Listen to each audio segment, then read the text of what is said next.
आज आपण बनवणार आहोत मस्त झणझणीत अशी भरली वांगी. तुम्ही मसाला वांगी सुद्धा म्हणू शकता.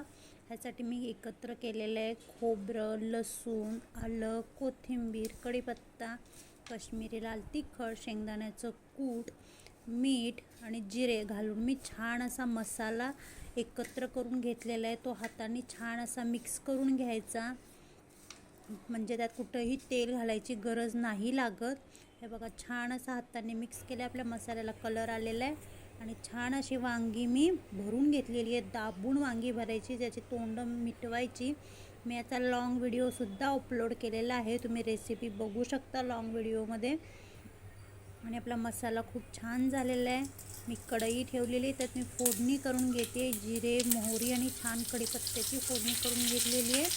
आणि त्यात आता वांगी घालून 1-2 मिनिट परतवून घ्यायची. आणि लगेच आपण यात आता गरम पाणी घालणार आहोत. उरलेला मसालाही वांग्यावर थोडासा टाकून द्यायचा आणि गरम पाण्यावर वांगी छान शिजवून घ्यायची. चवीनुसार मीठ घातलेले आहे. झाकून ठेवायचं आणि छान दणकून वांगी शिजवून घ्यायची. बघू शकता तुम्ही, वाफाळती वाफ येत आहे आणि मस्त अशी आपली भरली वांगी तयार आहे. तुम्ही म्हणाल एवढं अदन आहे, पण आमच्या घरी भरली वांगी केल्यावर भाताबरोबरही याचाच सार खातात, आमटी खातात. आणि मस्त अशी वांगी आपली तयार आहेत. कलर बघू शकता तुम्ही, टेक्स्चर बघू शकता. व्हिडिओ आवडला तर नक्की लाईक, शेअर, सबस्क्राईब.